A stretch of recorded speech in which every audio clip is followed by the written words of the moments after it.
সমাজকে দেওয়ার কথা ছিল চাকরি, কর্মসংস্থান দেওয়ার কথা ছিল, কিন্তু এই কর্মসংস্থানের পরিবর্তে তাদের হাতে তুলে দেওয়া হয়েছে মাদক, তাদের হাতে তুলে দেওয়া হয়েছে অনলাইন জুয়া। মাদক এবং অনলাইন জুয়া সমাজ সয়লাভ হয়ে গিয়েছে। এবং আমাদের স্বরাষ্ট্রমন্ত্রী বলেছিলেন ঈদের পরে মাদকের বিরুদ্ধে অভিযান। অবশ্য কোন ঈদের পরে এটা উনি নিশ্চিত করেন নাই। ওনাদের অবশ্যই ঈদের পরেরটা কোন ঈদের সেটা কখনোই নিশ্চিত করে না। ঈদের পরে রমজানের ঈদ গেল, কুরবানি ঈদ গেল, আবার রমজান ঈদ আসবে, আবার কুরবানি ঈদ আসবে, কিন্তু মাদকের বিরুদ্ধে অভিযান আমরা আর দেখতে পাবো না। এবং স্বরাষ্ট্র মন্ত্রণালয়ের যিনি মন্ত্রী, উনার বাড়িটাই হচ্ছে, উনার বাড়ির সামনে দিয়ে হচ্ছে মাদকের সবচেয়ে বড় করিডোর। যার নিজের ঘরটাই ঠিক রাখতে পারছে না, সে আবার বাংলাদেশের দায়িত্ব নাকি নিবেন। আমরা প্রায়শই কিছু ঘটনা দেখতাম, সেটা হচ্ছে সাদা পোশাকে এসে বাসা থেকে তুলে নিয়ে যাওয়া হয়েছে। আমরা দেখতাম বিভিন্ন গাড়ি আসতো, গাড়ি এসে বাসা থেকে তুলে নিয়ে যেত, পরে আর হদিস পাওয়া যেত না। এরকম অনেক ঘটনা আমরা 24-এর আগে দেখেছি। এর মধ্যে অন্যতম হচ্ছে ইলিয়াসের ঘটনা। সিলেটের বিএনপির প্রথিতযশা নেতা ইলিয়াসকে গুম করে হত্যা করে ফেলা হয়েছিল। আপনারা জানেন কক্সবাজারে একরামুলের ঘটনা, যেখানে আমরা ফোনে একটা ফোন রেকর্ড পরবর্তীতে মানুষের সামনে এসেছিল, যেখানে একরামুলকে তার সন্তানের সাথে কথা বলা অবস্থায় গুলি করে হত্যা করা হয়েছিল।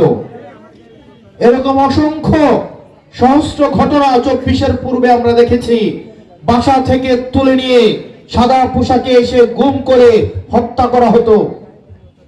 অত্যন্ত দুঃখজনক বিষয়, এই 24 সালের পরে এই বিএনপি সরকারের সময়ের সর্বপ্রথম এই ঘটনার পুনরাবৃত্তি হয়েছে এই মোংলায়।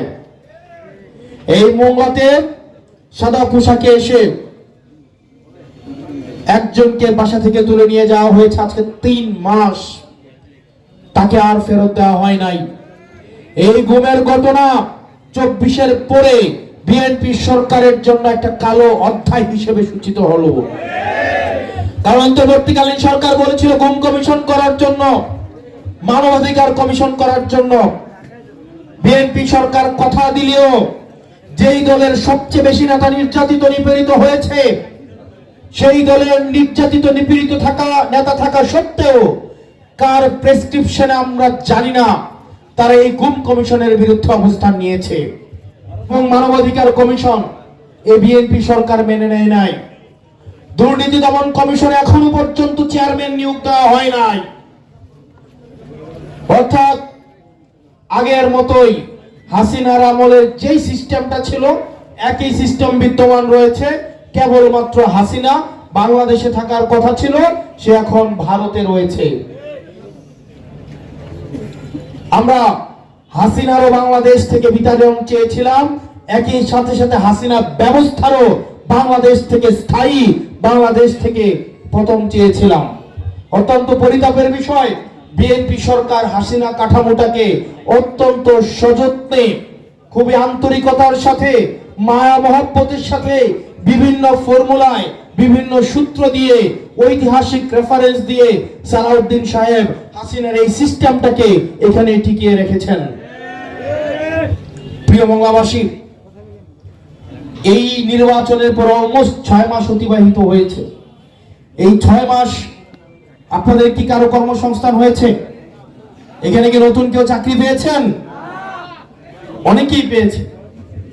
অবশ্য তারা চাঁদাবাজির চাকরি পেয়েছে।